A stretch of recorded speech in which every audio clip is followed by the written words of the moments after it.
নমস্কার বন্ধুরা, এইমাত্র পাওয়া আবহাওয়া দপ্তরের তরফে আবহাওয়া তাজা খবর। তপ্ত গরমে নাজেহাল দক্ষিণবঙ্গবাসী। কালবৈশাখী তো দূর, সামান্য বৃষ্টিও দেখা নেই। দক্ষিণবঙ্গে প্রায় সর্বোচ্চ তাপমাত্রা 40 ডিগ্রির ওপরে, কোথাও কোথাও 45 ডিগ্রি পার। ওদিকে তাপপ্রবাহের তাণ্ডব তো রয়েছে, তবে এবার সামান্য কিছুটা হলেও মিলবে স্বস্তি। এতদিন কোনো আশার খবর না জানতে পারলেও চলতি সপ্তাহে বৃষ্টি হবে জানিয়েছে আবহাওয়া দপ্তর। কোনো কোনো জেলা ভিজবে, জানুন আবহাওয়ার লেটেস্ট আপডেট। কলকাতা সহ উত্তর ও দক্ষিণবঙ্গ মিলিয়ে গোটা বাংলাদেশের আবহাওয়ার খবর এক নজরে। বিস্তারিতভাবে জানতে হলে ভিডিওটি শেষ পর্যন্ত মনোযোগ সহকারে দেখবেন। ভিডিওটি লাইক করবেন আর চ্যানেলটি সাবস্ক্রাইব করে পাশে থাকবেন। তাহলে ভিডিওটি শুরু করা যাক।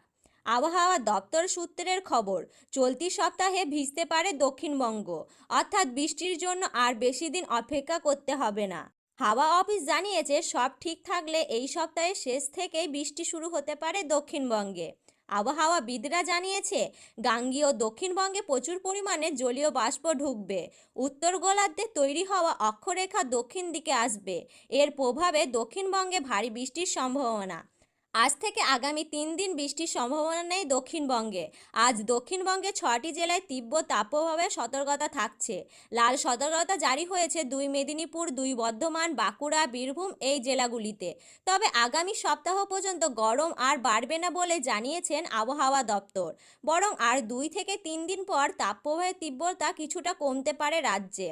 চলতি সপ্তাহে বৃষ্টির জেরে নামতে পারে তাপমাত্রা, দমবে লুইয়ের প্রভাবও। ওইদিকে আজও দক্ষিণবঙ্গের দার্জিলিং, কালিম্পং এবং জলপাইগুড়িতে বজ্রবিদ্যুৎ সহ বৃষ্টির সম্ভাবনা থাকবে। পাশাপাশি ঘন্টায় 30 থেকে 40 কিমি বেগে দমকা হাওয়া বইতে পারে। আলিপুরদুয়ার ও কোচবিহারেও হালকা বৃষ্টি হতে পারে। উত্তরবঙ্গে জলপাইগুড়ি, মালদহ, উত্তর ও দক্ষিণ দিনাজপুর, কোচবিহার গরম থাকলেও আগামী 3 দিন তাপপ্রবাহের কোনো সতর্কতা নেই। বাংলাদেশের আবহাওয়া খবর এক নজরে। সিলেট ও চট্টগ্রাম বিভাগে গরমের তেজ কিছুটা কমছে, তবে ঢাকা সহ দেশের বেশিরভাগ অঞ্চলে এখনও তাপপ্রবাহ চলছে। প্রচণ্ড গরমে সাধারণ মানুষ হাঁসফাঁস করছেন, জলজীবন বিপর্যয় হয়ে পড়েছে।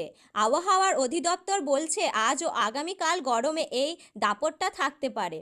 গতকাল দেশের সর্বোচ্চ তাপমাত্রা ছিল যশোরে 42.2 ডিগ্রি সেলসিয়াস, ঢাকায় ছিল 39 ডিগ্রি সেলসিয়াস। রাজশাহী, চুয়াডাঙ্গা, সাতক্ষীরা, বাগেরহাট, মোল্লা, কুষ্টিয়ার, কুমারখালী, খুলনা, পাবনা, ঈশ্বরদী, নওগাঁর বদলগাছি, নীলফামারী, শরীয়তপুর, টাঙ্গাইল, ফরিদপুর ও গোপালগঞ্জের সর্বোচ্চ তাপমাত্রা গতকাল ছিল 40 ডিগ্রি ও এর ওপরে। এছাড়া দেশের বেশিরভাগ অঞ্চলে মৃদু থেকে তীব্র তাপপ্রবাহ বয়ে গেছে। তবে সিলেটে 16 মিলিমিটার ও মৌলভীবাজারে শ্রীমঙ্গলে 18 মিলিমিটার বৃষ্টিপাত হয়েছে।